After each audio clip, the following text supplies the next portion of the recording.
Mais Dieu, il est déterminé.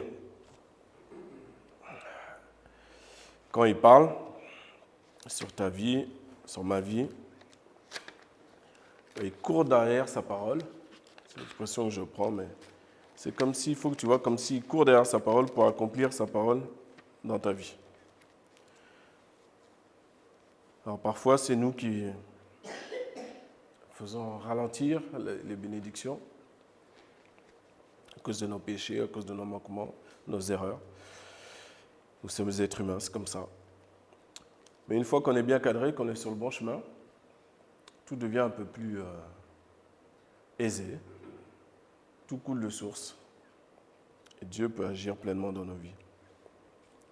Nous entamons aujourd'hui, pour rappel, la semaine de jeûne et prière, le soir. Le soir, donc le repas du soir, ce sera de l'eau, car il faut boire, c'est important. Ce code de médicaments, on les prend avec de l'eau. Voilà. Et ça, c'est volontaire. Ça doit être volontaire. Maintenant, on se rappelle que Jésus, il a dit aux pharisiens et aux autres qui jeûnaient beaucoup, aux disciples de Jean-Baptiste, qui jeûnaient aussi. On est venu dire à Jésus un jour, pourquoi tes disciples ne jeûnent pas? Et Jésus a répondu, vous vous rappelez ce qu'il a répondu? Il a répondu, il a dit, pourquoi voulez-vous? Qu'est-ce qu'il leur a dit? Comment? Il faut dire en entier. En résumé, hein, c'est pas grave si c'est pas à la lettre près. Hein. Ne vous inquiétez pas. Oui, c'est ça l'idée, voilà. Voilà. Pendant que l'époux est là, au milieu d'eux, ils n'ont pas besoin de jeûner. Et quand l'époux leur sera ôté, alors là, ils jeûneront. Alors là, effectivement, ils seront dans le deuil. C'est la notion que le jeûne, donc la privation, le jeûne, je ne vais pas faire une grande définition littérale aujourd'hui, mais on va simplifier pour signifier que c'est de la privation. Privation. D'accord? Et ensuite, tu mets ce que tu veux à côté. En tout cas, l'âme, lorsqu'elle est affligée, selon l'expression biblique, j'ai affligé mon âme, c'est j'ai jeûné. Donc, je ne vais pas donner de bonnes choses, des choses grasses à manger, la bonne viande, des bons biscuits, etc. Je vais donner que de l'eau. Je vais donner que de l'eau pour la recadrer sur l'essentiel pendant un temps et qu'il n'y ait pas de filtre, pas de dispersion, pas de choses qui vont me déconcentrer dans mon temps de prière. Et en fait, c'est ce qui permet aussi que nos prières aussi montent plus vite au ciel. Ouais. Ésaïe 58. Priez et jeûnez pour que notre voix soit entendue en haut.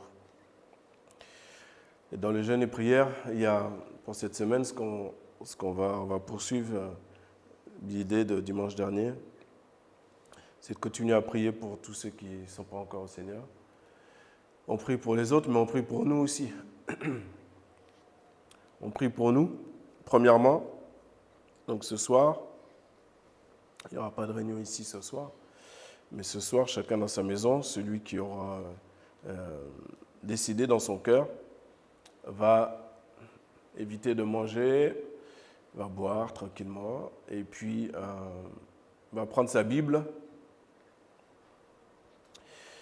et va commencer à passer du temps avec Dieu. Il ne va pas chercher un passage spécifique. Tu pourras peut-être reprendre les passages d'aujourd'hui.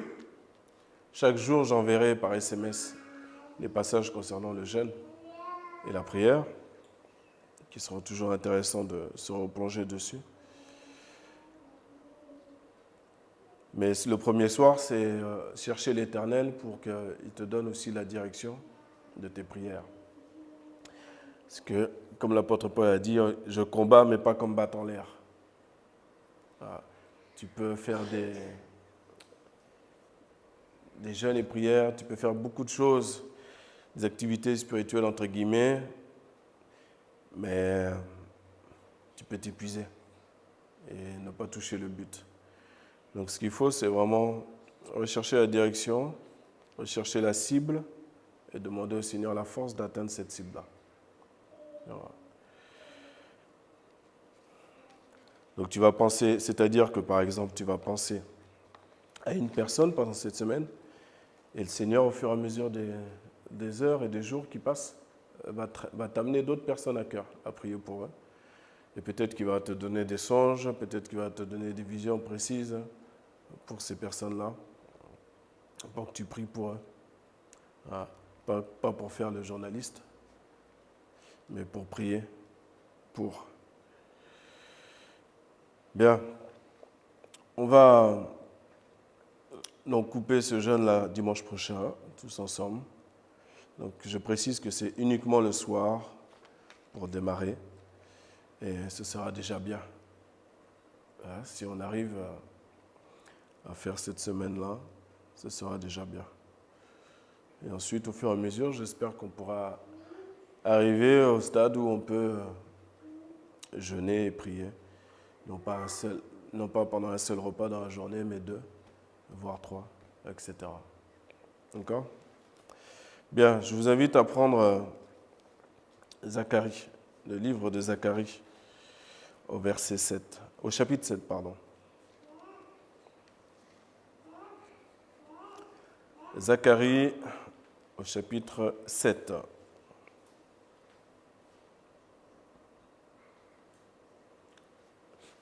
Donc dans les prophètes,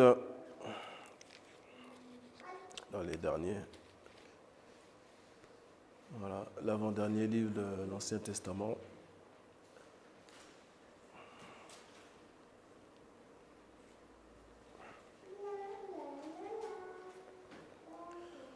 C'est bon pour tout le monde? Ok. Zacharie chapitre 7 au verset 4. Et la parole de l'Éternel des armées vint à moi disant, parle à tout le peuple du pays et aux sacrificateurs, disant, quand vous avez jeûné et que vous vous êtes lamenté au 5e et au 7e mois, et cela pendant 70 ans, est-ce réellement pour moi que vous avez jeûné? Et quand vous avez mangé et bu, n'est-ce pas vous qui mangiez et buvez?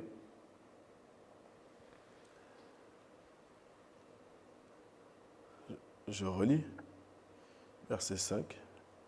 Parle à tout le peuple du pays, aux sacrificateurs, disant, quand vous avez jeûné et que vous vous êtes lamenté au 5e mois et au 7e mois, et cela pendant 70 ans.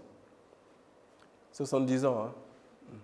Donc c'était des jeûnes fixes, comme ritualisés. D'accord? Et au bout d'un certain temps, il y a l'Éternel qui vient leur demander, mais est-ce que c'est pour moi? Est-ce que c'est réellement pour moi? Qu'on jeûne, qu'on prie. Il y a une veillée de prière à laquelle nous sommes invités le 28 octobre à l'Assemblée de Passé. C'est pareil. Il faut que ce soit les veillées, que ce soit les jeûnes, que ce soit les réunions, quand tu viens à l'église, quand tu fais quelque chose où il semble que c'est pour le Seigneur, est-ce que c'est réellement pour le Seigneur? Ça, c'est la question. Donc du coup, cette question-là qu'on pose amène aussi une autre réponse. C'est-à-dire, pourquoi je dois jeûner? Eh oui, on pourrait dire, oui, mais à quoi ça sert de jeûner? Avant même de rentrer, et on le fera cette semaine, tranquillement, de rentrer dans ces détails en profondeur, faut-il savoir que pour qui réellement on jeûne? Est-ce que c'était clair pour tout le monde que jeûner, c'est pour Dieu? Est-ce que c'est réellement pour Dieu qu'on jeûne?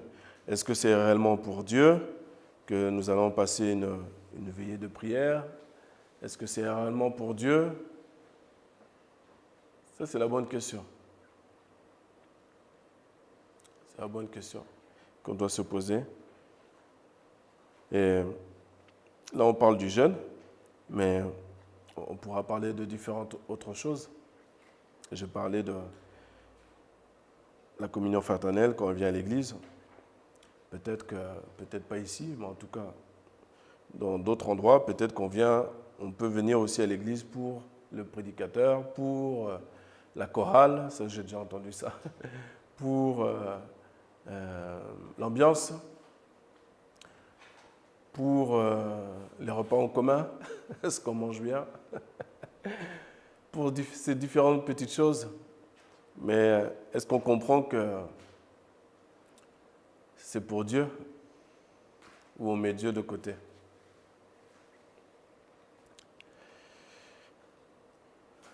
Voilà la question que l'Éternel donne à son peuple et aux sacrificateurs, à tout le peuple et aux sacrificateurs. D'ailleurs, même les grands, même ceux qui sont à la tête, c'est-à-dire par exemple, Dieu pourrait dire au pasteur de l'église, lui dire, est-ce que c'est pour moi, est-ce que c'est pour Dieu que moi je mets en place, par exemple, cette semaine de jeûne et prière? C'est ça la question, la traduction littérale aujourd'hui, là maintenant. Il y a un temps du peuple d'Israël au loin, le temps de Zacharie, et qui est ramené à nous aujourd'hui. Voilà. Ça, c'est la première partie. Deuxième partie, on va voir. Deuxième partie, ça va être alors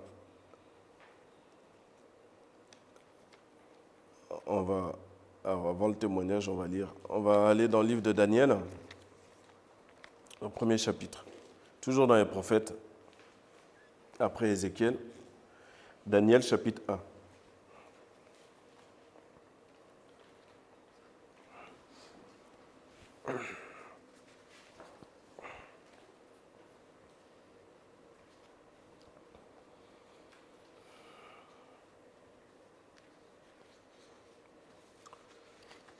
Livre de Daniel au chapitre 1. Donc, la plupart d'entre vous connaissent l'histoire du prophète Daniel. Donc, un jeune homme qui a été transporté à Babylone, étant jeune, de la terre de Juda à Babylone. Et donc, il y a une coutume à Babylone, quand tu ramènes des captifs comme ça, tu leur donnes une portion de mets délicat et avec du vin, et ils élèvent les jeunes gens pendant 3 ans. Et après, ils peuvent se tenir devant le roi du pays. Donc c'est ce qu'ils ont proposé à ces 3 juifs-là, Daniel, Azaria et Michaël. Et au verset 8, il est écrit ceci. Et Daniel arrêta dans son cœur qu'il ne se souillerait point.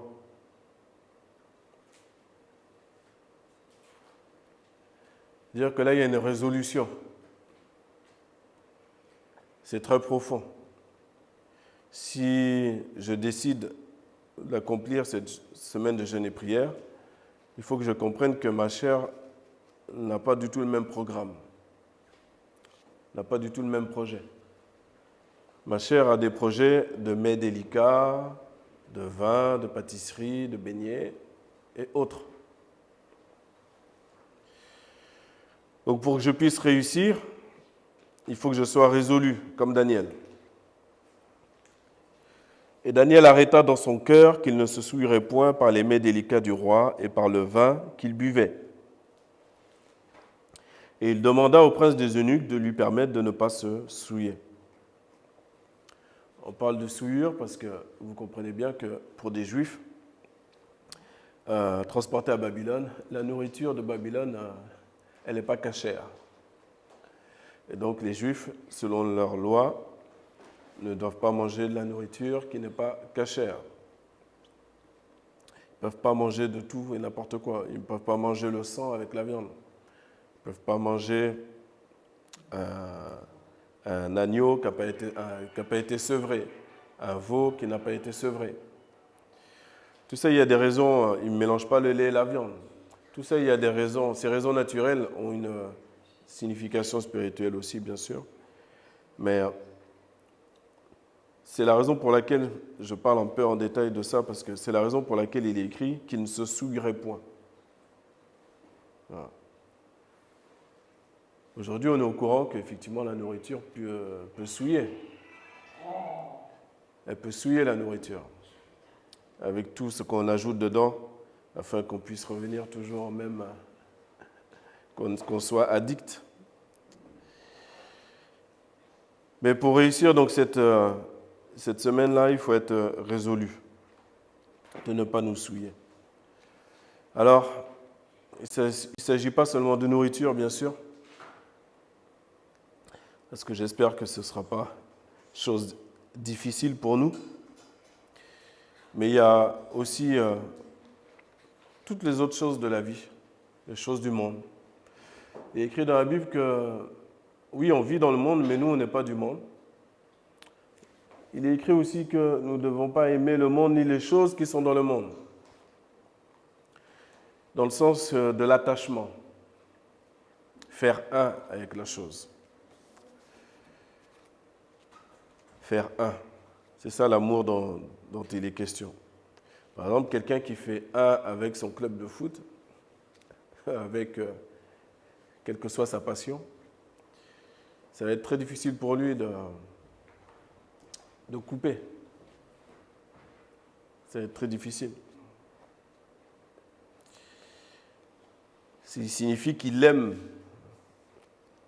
sa passion plus que Dieu. Et nous, on doit démontrer à Dieu, petit à petit, démontrer, lui, il connaît déjà, il nous connaît déjà. Mais on va montrer à Dieu, on va montrer à nous-mêmes et à notre âme aussi, puisqu'on doit jeûner pour lui.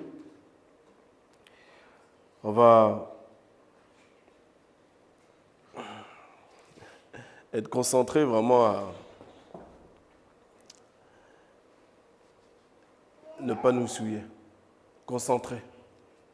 Est-ce que tout le monde connaît ce mot-là? Le Seigneur, il prend les petits-enfants pour mettre les exercices en pratique. Pour voir si on arrive à être concentré. Les enfants, c'est normal qu'ils vivent, qu'ils bougent. Eux, c'est normal. Si l'adulte, lui, il se laisse disperser, là, il y a un problème. Et même si l'enfant il venait ici, il pourrait être là, c'est normal. Il a le droit, même venir sur les genoux. On peut continuer à prêcher. Donc il faut être très résolu dans son cœur. Résolu de ne pas se souiller avec les choses du monde. Par exemple, moi j'ai connu des personnes qui chantent, qui aiment chanter dans l'église, mais qui, c'est pas de cette église-là, mais qui, j'ai appris après par la suite, et la personne elle-même nous disait, Joanna et moi, qu'elle chantait aussi dans une chorale où ils chantent des chants du monde, etc. Et Dieu est Dieu jaloux. Quand on passe à Christ, on passe à lui totalement. Je ne peux pas chanter des louanges et puis chanter Aznavour ou autre. J'ai rien contre Aznavour, il n'y a pas de problème. Brassens et autres. Johnny, encore moins. Mais il faut choisir son camp. Quand Dieu il dit qu'on doit être des vases saints, sanctifiés, c'est qu'on est à lui entièrement. Entièrement. On ne peut pas faire deux choses en même temps. Il y a, pour finir, un témoignage que je vais vous donner. À l'école de ma fille, vous savez, l'Éducation nationale font passer des messages idéologiques. Et nous devons veiller. Mais il faut être résolu aussi pour ça. Je vous explique. C'est simplement une pièce de théâtre que les enfants doivent aller voir. D'accord? une pièce qui dure 55 minutes, qui s'appelle Pascal, avec un E entre parenthèses aussi, de Marie Thomas, et qui est accessible dès 8 ans. Alors, je vous lis le résumé, et puis après, vous verrez le lien avec le verset 8 du chapitre 1 du livre de Daniel. Année 2050. 2 sœurs, Fenouil, working woman dans la finance, et Fougère, militante aux convictions écologiques. On grandit en banlieue parisienne. Depuis la montée des eaux, la ville est en partie immergée. Fenouil est partie vivre en Suisse et Fougère est restée à Juvisy, se déplaçant aujourd'hui en kayak et récoltant les déchets plastiques pour en faire des vêtements et des bijoux.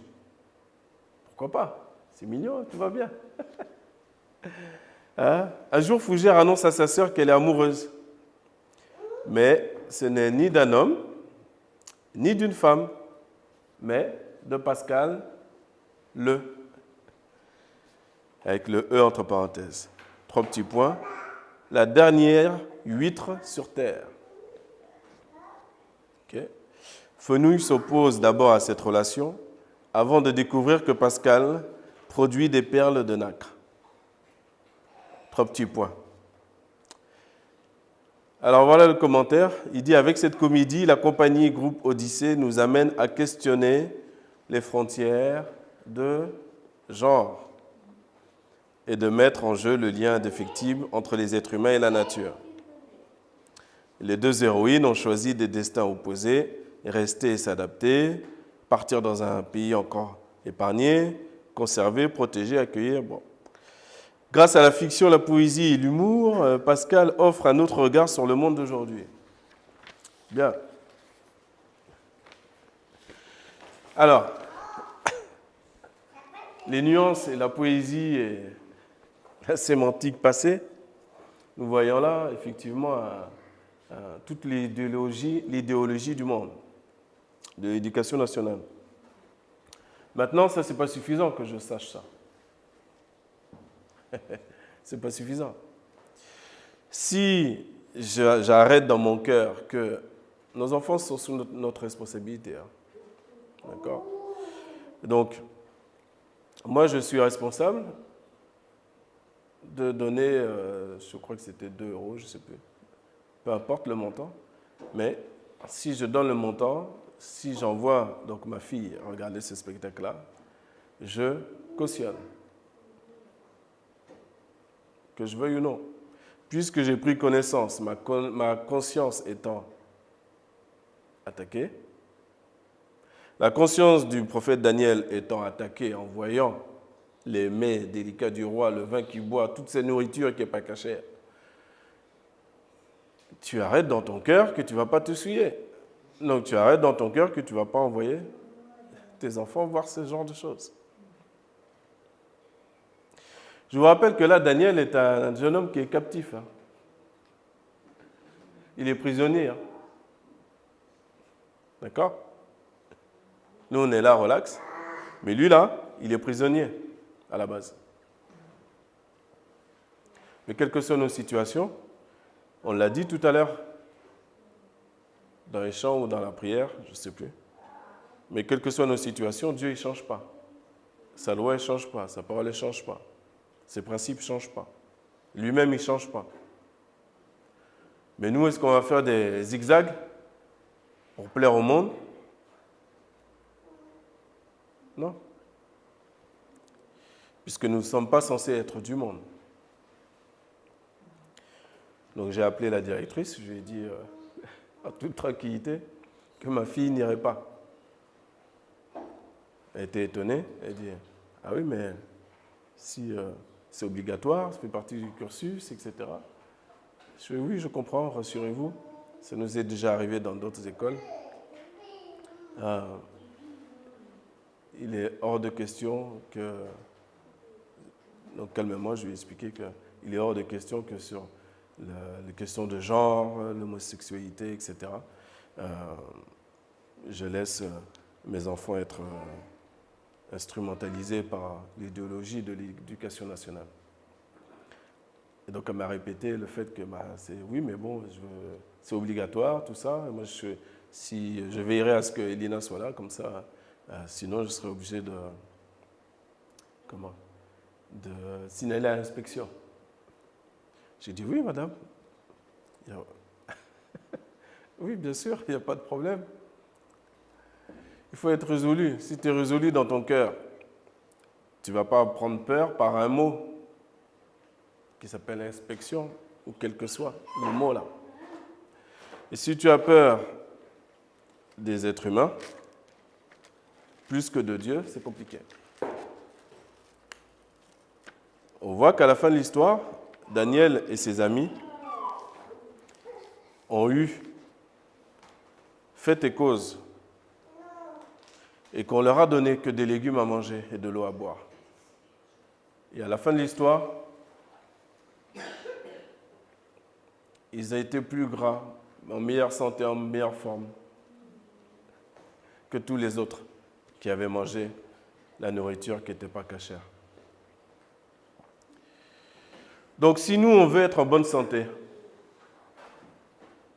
physique, psychologique, spirituelle, il faut qu'on commence à nettoyer nos vies, faire du rangement. Et le jeûne et la prière permettent cela. Le jeûne permet un nettoyage physique, mais un nettoyage aussi psychologique, spirituel. Permet de connaître des choses qu'on n'aurait pas connues auparavant, dans la compréhension de la parole de Dieu. Et pour ça, il faut être résolu dans son cœur. Et je vous ai donné ce témoignage-là, j'aurais pu vous en donner d'autres. Un seul suffit. Mais quand vous êtes résolu dans votre cœur, même quand vous avez à parler à quiconque,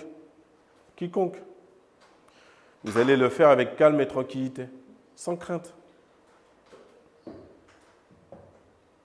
Mais si tu as peur, si tu veux faire des zigzags, il y a un moment donné, il va y avoir des problèmes.